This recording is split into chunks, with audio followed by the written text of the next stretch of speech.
Nah, Bapak Ibu yang saya muliakan, ya, kita bahas surat Al-Muzammil ini.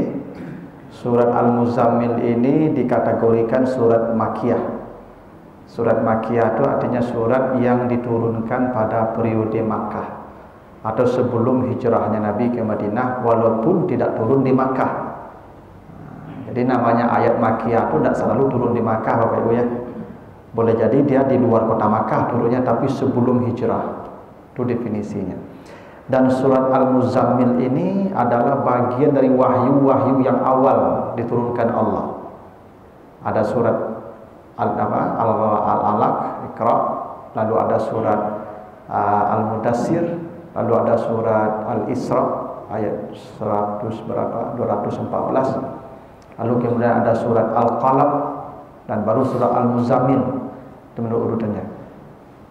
Dan perintah Al-Muzammil ini agar ya Nabi Muhammad ya melakukan ibadah malam, ya, atau yang kita kenal dengan tahajud. Jadi ternyata ibadah malam ini sudah ada sebelum salat 5 waktu, Bapak Ibu. Karena salat 5 waktu ini nanti Isra dan Mi'raj setelah Khadijah wafat. Sementara Al-Muzammil ini turun sebelum Isra dan Mi'raj. Itu artinya Nabi sudah mengerjakan salat sebelum salat 5 waktu.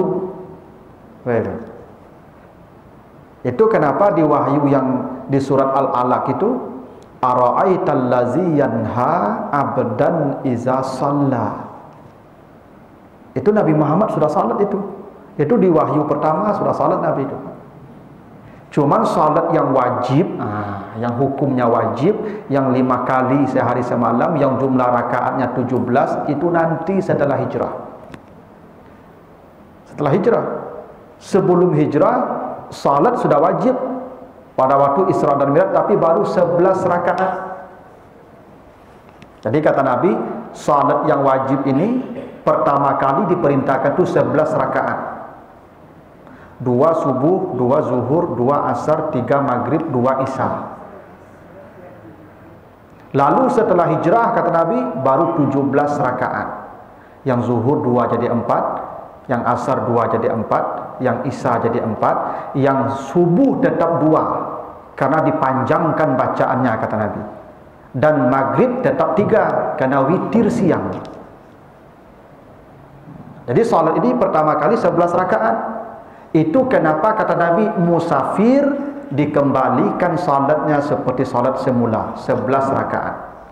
Itu makanya zuhur jadi 2 balik kasar, asar jadi 2 balik kasar, isya jadi 2 balik kasar, maghrib dan subuh nak berlaku kasar.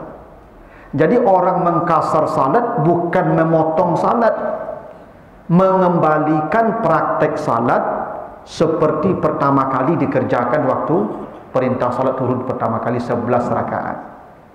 Itu hadis sahih Bukhari begitu, Pak. Ya. Baru setelah hijrah salat ini jadi 17 rakaat. Ya. Nah, setelah hijrah itu, Pak Ibu. Nah, itu kenapa nanti ayat terakhir Al-Maidah ayat 3, al-yauma akmaltu lakum dinakum. Pada hari ini agamamu sempurna. Tidak ada lagi yang bertambah, tidak ada lagi yang berkurang. Nah, tapi salat itu berubah dulu Pak Ibu. Nah, jadi Nabi sebelum Isra Mi'raj itu sudah salat. Itu buktinya tadi itu. Dan Nabi Ibrahim, kan Nabi Muhammad, bapaknya, kakeknya, semua buyut-buyutnya kan cucu Nabi Ibrahim. Bapak Ibu kalau baca surat Ibrahim ayat 37, apa alasan Nabi Ibrahim meninggalkan Ismail di pinggir Ka'bah? Inni askantu min zurriyati biwadin ghairi zi zar'in inda baitikal muharram rabbana liyuqimus shalah. Ya Allah, saya tinggalkan anak cucu saya di pinggir Ka'bah ini, jadikan mereka orang-orang yang menjaga salat mereka. Itu artinya Nabi Ibrahim salat, Nabi Ismail salat, kakek Nabi salat, itu semua salat itu Pak, pengikut Ibrahim. Nabi Muhammad juga salat sebelum menerima perintah salat. Nah, itu kenapanya di surat Al-Alaq itu ada kata abdan iza shalla. Nah, di Al-Muzammil ini juga perintah salat tapi di malam hari.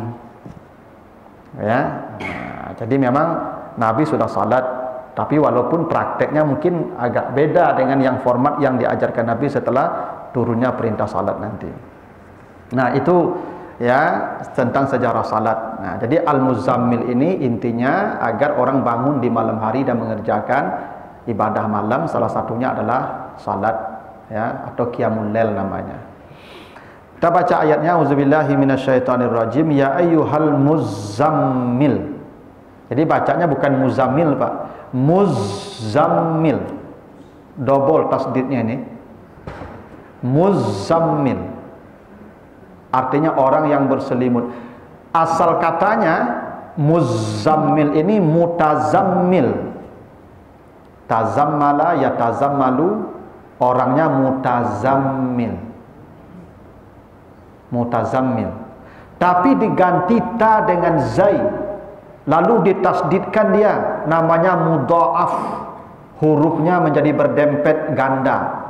Muz z, dan dua, muzammil. Hai orang yang berselimut. Kenapa Allah tidak mengatakan ya ayyuhal mutazammil, tapi digandakan dua huruf zai dan mim? Maknanya Allah memanggil wahai orang yang berselimut dua kali lipat selimutnya. Wahai orang yang berselimut dengan selimut double. Ini bukti beratnya tahajud tuh Pak Ibu. Bapak Ibu kalau di Padang kok mungkin masih mending lah, kecuali yang lalu juasi. Kalau dia lalu ndak juasi itu mungkin dia jago kepanjang sana. Allah hangi, rangi banyak, enak.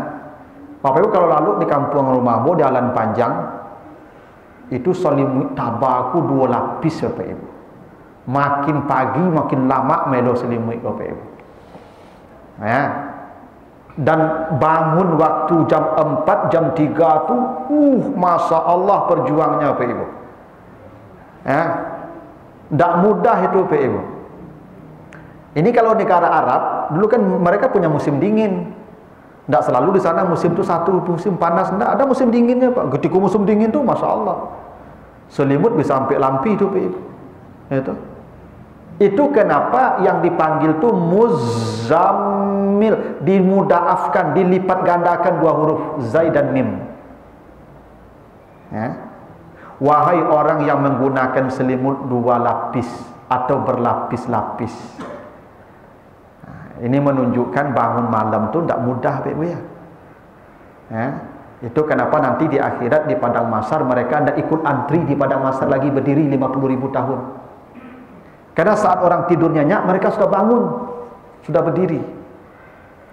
Gitu. Itu kenapa salat malam itu baru disebut tahajud kalau tidur dulu, berselimut dulu. Yang menjadi besar nilainya karena berjuang melawan kantuk tadi.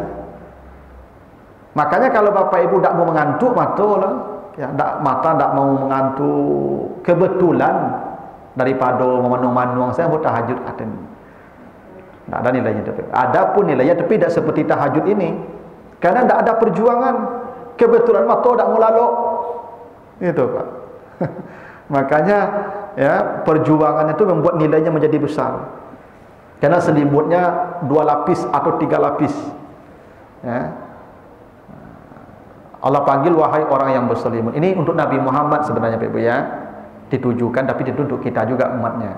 Tapi begitulah Bapak Ibu, Nabi Allah tu tidak pernah memanggil tu ya Muhammad, tidak pernah. Selalu dipanggil gelar, ya ayuhan Nabi, ya ayuhan Rasul, ya ayuhan Mudassir, ya ayuhan Muzammil, gelar-gelar Nabi. Nah, itu cara Allah menghormati Nabi Muhammad Pak. Disebut Nabi itu dengan gelar-gelar beliau. Tidak pernah tu, cobalah ya Muhammad, ada tidak Al-Quran begitu? Tidak ada. Apa ya? Nah, dipanggil dengan gelar. Makanya orang Minang tuh begitu Pak, adat basandi sarak. Sarak basandi kita bola. Apa buktinya? Ketik banamu gadang begalah. Tuh sesuai jo sarak tuh Pak. Laki-laki Minang kalau kabar rumah tangguh Pak, kalau kamu nikah itu dikasih gelar tuh, dilewakan tuh. Bapak Ibu-ibu hadirin, ini kemenakan kami gelarnya Sultan Rangkayo Malenggang di Langit. Nah, itu gelarnya. Salah. Iya Pak. Jadi di rumah tu tak dipanggil namanya leh. Saya, mertua saya tak manggil, oi Pian, tak gitu ni Bapak Ibu. Oi Sultan, oi Sidi, itu dipanggil kehormatannya Bapak Ibu. Begitu. Ya. Ini tak do galah Pak ya. Halu sebagala tu Pak. Ketik manamu gadang bagala do kan. Makanya Bapak Ibu, ya kan tu penghormatan tu dipanggil gelar. Bapak-bapak, ibu-ibu kan bisa memanggil nama saya karena saya kan mungkin seusia anak cucu Bapak Ibu. Sofian, bisa tak akan marah saya itu. Cuma Bapak Ibu kan tak lama saya membawa itu loh. Ustaz, itu penghormatan namanya tuh. Allah juga begitu ke Nabi Muhammad. Tak dipanggil namanya, tapi gelarnya ya ayyuhal muzammil, ya ayyuhal mudassir, ya ayyuhan nabi, ya ayyuhar rasul. Itu adab kita ke Nabi Muhammad tuh begitu. Apa panggilan Allah? Hai orang yang berselimut, yang selimutnya 2 lapis, 3 lapis tadi berlapis-lapis. Qumil laila illa qalila. Berdirilah di malam hari kecuali sedikit dari sisa malam. Jadi perintah pertama kata Allah, bangunlah di penghujung malam di sedikit sisa malam, qalil. Inilah kenapa ibadah tahajud yang paling besar nilainya itu adalah salat di penghujung malam. Itu kenapa dalam hadis sahih disebutkan Allah turun ke langit dunia di sepertiga malam terakhir. Sepertiga malam terakhir. Jadi malam itu kalau dibagi 3, karena hitungan malam itu habis Isya Bapak Ibu. Kalau Isya jam 8, subuh jam 5. Berarti ada 9 jam tuh Pak. Jam 8 sampai jam 5. Jam 8 sampai jam 11 itu 2/3 malam namanya. Jam 11 sampai jam 2 itu setengah malam namanya. Jam 2 sampai jam 5 itu sepertiga malam namanya. Allah turun di sepertiga itu. Dari jam 2 sampai jam 5 itu Allah turun ke langit dunia. Allah berkata, siapa yang di waktu itu berdoa, saya jawab. Siapa yang meminta, saya beri. Siapa yang minta ampun, saya ampuni. Kapan Allah menunggu kita? Di penghujung malam. Itu kenapa ayat ini perintah pertamanya illa qalila. Bangunlah kamu di sedikit dari sisa malam. Karena ibadah yang paling baik itu Pak, Bapak Ibu bangun, lalu salat, lalu kemudian berzikir, lalu kemudian berdoa, istighfar, lalu kemudian witir. Selesai witir, azan subuh berkumandang. Itulah ibadah yang sempurna di malam hari. Bapak Ibu salat dulu, habis itu baca Quran, habis itu berzikir, habis itu berdoa, habis itu istighfar. Sesaat menjelang azan, witir 1 rakaat atau 3 rakaat. Pas assalamualaikum azan berkumandang, itu ibadah malam yang perfect, yang sempurna. Karena kata Nabi, jadikan witirmu penutup semua ibadah malammu. Kalau kamu takut fajar, maka witir sajalah 1 rakaat. Itu perintah Nabi begitu. Jadi bangunlah kamu. Jadi perintah Allah itu kum, bukan salli, bukan salat, tapi berdiri. Allah tidak mengatakan, hai orang yang berselimut, salatlah kamu di penghujung malam. Tidak, berdirilah, bangun. Itu artinya ibadah malam bukan hanya salat. Jadi Bapak Ibu, makanya tahajud itu bukan hanya salat. Maka makna tahajud bukan salat. Tahajud itu artinya berjuang melawan kantuk dan dingin. Itu arti tahajud. Ibadahnya bisa salat, bisa baca Quran, bisa zikir, bisa doa. Makanya di surat Sajadah apa? Fala ta'lamu nafsum ma ukhfiya lahum min qurrati a'yun. Besok Allah kasih surprise. Ada kejutan bagi orang-orang tertentu nanti di surga, kata Allah. Siapa mereka yang dapat kejutan dari Allah itu? Orang-orang yang tatajafa junubuhum anil madaji'. Orang-orang yang mengangkat lambungnya sebelum subuh. Sebelum waktu subuh datang, dia sudah angkat lambungnya. Maksudnya sudah bangun.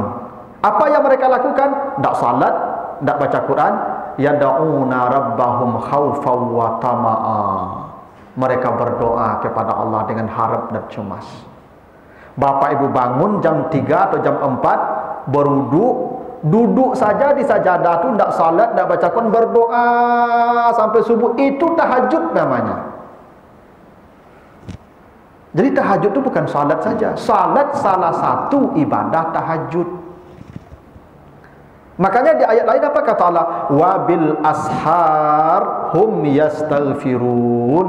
Di waktu sahur mereka beristighfar kepada Allah. Istighfar itu pun tahajud namanya.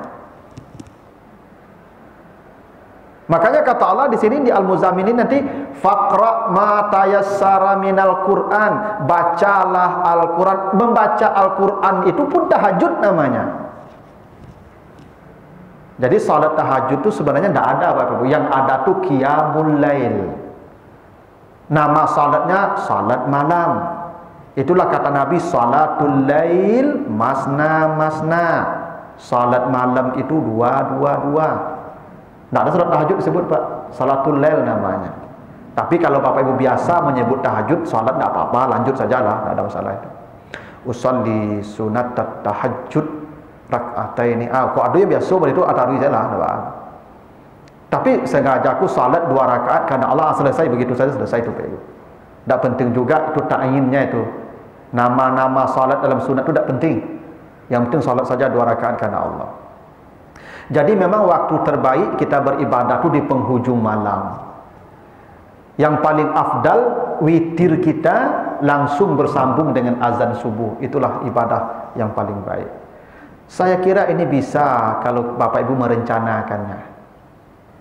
Yang tidak berencana tidak bisa. Kalau direncanakan bisa. Apalagi sekarang ada alarm Pak. Alasan itu tidak bisa itu tidak ada ceritanya tuh Pak. Alarm ada. Kalau zaman dulu kan menunggu ayam Pak, ayam berkukuk. Kadang ayam ku tak kaluk sama jawab. Ya Pak. Lupa je berkukuk aja. Ada tak kaluk lah Pak. Kalau kini kan alarm masa di setelnya bunyi itu Pak. Ada cerita indah lah. Ya. Maka rencanakan, memang direncanakan akhirat itu direncanakan, dunia tidak perlu rencanakan. Kata Allah apa? Wabtaghi fima atakallah ad-daral akhirah wala tansa nasibaka minad dunya. Carilah akhirat, jangan lupakan bagianmu di dunia. Berarti di dunia sudah dibagikan untuk kita. Tidak perlu direncanakan lagi Pak. Akhirat kita rencanakan karena suruh cari. Allah tidak pernah carilah akhirat, carilah dunia. Tidak begitu perintahnya. Cari dunia, jangan lupakan. Cari akhirat, jangan lupakan dunia. Itu perintah Al-Quran begitu. Ya, di surah Al-Qasas ayat yang ke-76 gitu. Carilah akhirat, jangan lupakan bagianmu di dunia. Artinya bagian kita ambil sajalah lagi. Tidak ada bagiannya. Yang akhirat kita desain, kita rencanakan, kita cari habis-habisan. Maka kalau mau mencari akhirat, carilah. Perintah Allah begini. Di penghujung malam cari, kata Allah. Bila kau meminta, saya beri. Bila kau minta ampun, saya ampuni. Bila kau berdoa, saya jawab. Itu jawab Allah. Allah tunggu kita di situ. Mintalah surga Allah. Itu makanya di penghujung malam itu kata Allah, tatajafa junubuhum anil madaji'i yad'una rabbahum khawfan wa tama'a. Mereka berdoa dengan rasa cemas, ya Allah, kalau mati yang besok, kalau mereka cukup bekalan bondak, mereka masukkan ambo suruh gua, tolong ambo ya Allah. Itu tengah malam tu, di penghujung malam tu minta, Allah jawab langsung tu. Ya cepat lah. Aman cepat. Cukup. Nah, ada garansi situ di penghujung malam tu. Ya, itu kenapa perintah pertama tu illa qalila. Dan kenapa perintahnya bukan salat tapi kum. Yang penting bangunnya, mau doa, mau zikir, mau baca Quran, mau salat, terserah. Semuanya disebut dengan qiyamul lail, ibadah malam namanya itu. Ya. Walaupun yang paling baik ibadahnya salat, yang paling baik. Ya, sujud. Gitu. Nisfahu awin kusminhu kalila, atau mulai setengah malam, atau sedikit dari setengah malam. Jadi waktu kedua itu setengah malam kata Allah. Man shalla ya al-fajra fi jama'atin faqad qama lailatan. Siapa yang salat subuh berjamaah, maka sama nilainya dengan ibadah tahajud satu malam. Jadi boleh kita tahajud mulai setengah malam. Dan biasanya Nabi itu mulainya itu jam 1, ya. Lalu sampai subuh Nabi tidak bangun lagi, tidak tidur lagi. Itu kenapa Nabi berkata, ana akrahu an atahaddatsa ba'da salatil isya. Saya ini benci berbicara setelah salat isya. Nabi itu tidak suka bicara setelah salat isya, apalagi nonton TV, apalagi main HP. Zaman Nabi kan tak ada HP loh Pak. Setelah salat isya, ya ndak aja loh Pak. Kalau ada warna HP Nabi ndak aja loh tu. Mungkin sahabat, mungkin kalau Nabi ndak loh Pak. Kalau Nabi itu tak ada larang adanya loh Pak. Setelah salat isya kata Nabi, saya benci bercerita, benci mota-ota, apalagi duduk di lapau. Kenapa? Nabi habis isya tu langsung tidur Pak. Karena Nabi nanti bangun setengah malam, dan Nabi ndak tidur lagi, ya, sampai subuh. Itu makanya kata Aisyah, Nabi itu kalau salat malam bangkak-bangkak kakinya, bangkak-bangkak kakinya, satu rakaat Ali Imran dan Al-Baqarah. Satu rakaatnya Ali Imran dan Al-Baqarah. Dan kata Aisyah, Nabi di dalam Ramadan maupun di luar Ramadan tidak pernah salat kecuali 11 rakaat. Saya lihat 11 rakaat, satu rakaat Al-Baqarah dan Ali Imran kali 11. Berapa lama tu Pak? Apa baca Ali Imran, Al-Baqarah berapa lamanya? Ada sejam tak, setengah jam lah. Tahu setengah jam kalau bacanya kancang. Kali sebalik tu Ibu. Begitulah cerita Aisyah. Itu artinya Nabi bangun tengah malam tu tak tidur lagi tu sampai subuh. Itu kenapa Nabi habis isya langsung tidur. Kalau Bapak Ibu tidur jam 12, cobalah balik jago jam 4. Kalau Bapak Ibu tidurnya jam 12, yakinlah itu jam 4 tu berat dia bangunnya itu. Maka Nabi habis isya tu tidur. Dan memang secara medis Bapak Ibu, tidur habis isya tu itu waktu yang paling berkualitas untuk tubuh kita tidur. Karena jantung kita ni Bapak Ibu itu membutuhkan recovery-nya itu jam 9 sampai jam 12 tengah malam atau jam 1. Itu jantung kita tu melakukan apa nama itu, sirkulasi yang paling hebat. Ya, ketika lewat jam 1 tak ada masalah. Bangunlah. Tak tidur sampai subuh tak masalah. Masalahnya di awak kini awak sudah isya aku mau ta'asih sampai jam 1. Jam 1 baru lalu Pak. Itu kok jadi masalah je duit aku Pak. Tak mengikuti jalan hidup Nabi.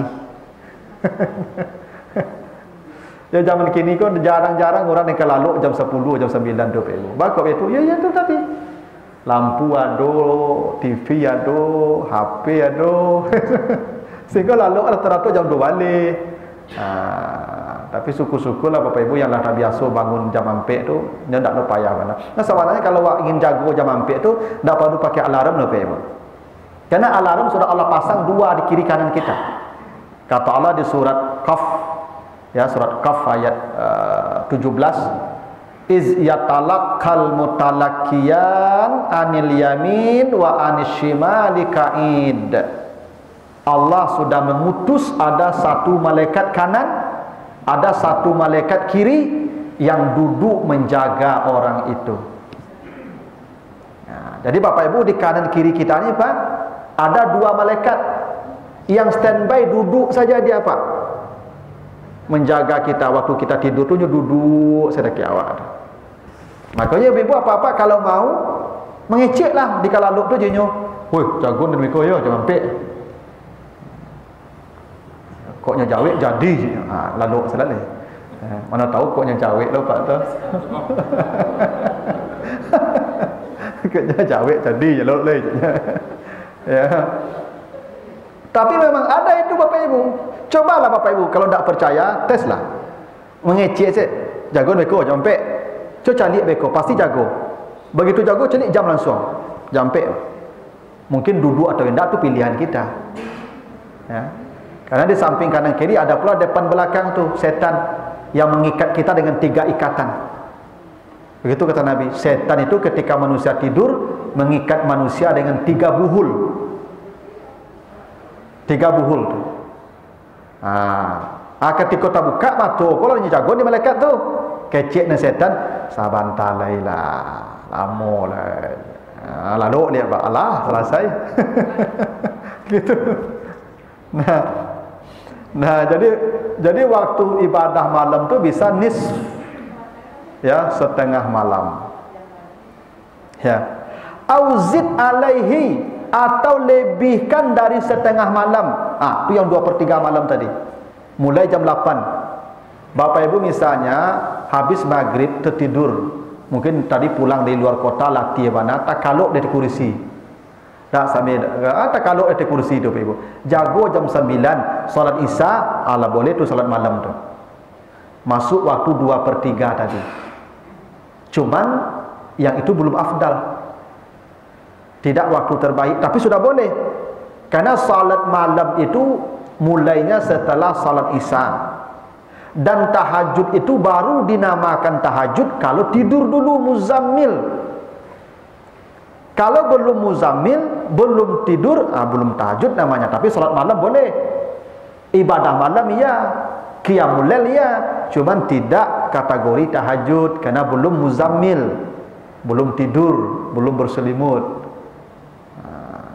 Maka boleh di 2/3 malam.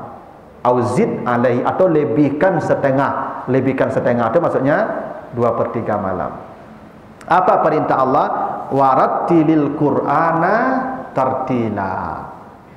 Begitu kamu bangun di malam hari, di setengah malam, di 1/3 malam, di setengah malam, atau di 2/3 malam, setelah kamu berdiri, bacalah Al-Quran dengan tartil. Ya, Pak. Itu artinya apa, Bapak Ibu? Membaca Al-Quran itu tahajud. Ya. Jadi tahajud bukan nama salat, nama ibadah malam yang sunat. Semua ibadah sunat di malam hari itu namanya tahajud. Nah, salat yang paling pokok daripada ibadah tahajud. Tapi hebatnya begini, Bapak Ibu. Membaca itu ada 3 katanya. Ada Iqra, ya, wa iza quri'al Qur'an fastami'ulah, itu Iqra, qira'ah. Ada tilawah, watlu ma uhiya ilaika, dan bacalah Al-Quran yang diwahyukan kepadamu.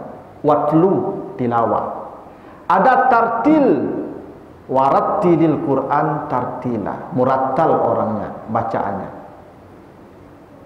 Kenapa di tengah malam Allah baca rattil, tidak waqra, tidak watlu? Beda apa Ibu? Apa bedanya qiraah, tilawah dan tartil? Kalau qiraah itu bacaan pokoknya baca saya. Ba'aka bunyinya lah baca, walaupun dalam hati. Makanya nanti di akhirat ketika buku amal kita dibagikan di surat Al-Isra ayat yang ke-14, katalah Iqra kitabaka, baca buku catatanmu. Membaca kan tak mungkin kancang-kancang nampak malu waktu. Kan tak mungkin membaca kancang-kancang Bapak. Membaca kancang-kancang kan sama je mempermalukan diri sendiri nama itu. Maka kita baca saja dalam hati nanti. Oh ya, ini yang saya kerjakan ini itu. Iqra di situ Pak. Jadi Iqra itu membaca itu bisa keras, bisa lunak, bisa besi, bisa tidak, bisa baik, bisa tidak. Pokoknya baca. Baca. Kalau tilawah membaca dengan pemahaman. Makanya sari tilawah. Makanya tilawah itu baca dan lihat terjemahannya, lihat tafsirannya. Itu namanya tilawah. Tapi kalau tartil, membaca dengan makhraj dan tajwid yang benar. Bismillahirrahmanirrahim. Itu namanya tartil. Seperti dalam salat. Imam membaca salat, baca apa? Ayat itu namanya murattal, tartil. Bapak Ibu di malam hari disuruh baca Al-Quran seperti itu. Jadi jangan Bapak Ibu baca Quran di malam hari. Jangan. Ya. Tapi tidak perlu juga membacanya dengan pemahaman juga, karena itu orang tertentu. Yang diminta Bapak Ibu di antara itu. Murattal atau tartil itu di antara Iqra dan Watlu. Dan ini semua orang bisa melakukannya. Bacalah karena bacaan Al-Quran yang bersuara di malam hari itu akan menimbulkan kekhusyukan di hati kita. Akan mengeluarkan air mata ketika kita membacanya. Tapi kalau pergi baca, itu tidak kakak loi mata itu. Cayolah kamu. Karena di tengah malam itu, Ibu, janji Nabi, sab'atun yuzilluhumullah fi zillihi yawma la zilla illa zillu. Ada 7 manusia yang diamankan Allah di padang mahsyar kelak. Saat manusia kepanasan berdiri 50.000 tahun, ada 7 manusia di tempat yang spesial. Tidak berdiri, tidak panas, tidak haus. Siapa mereka?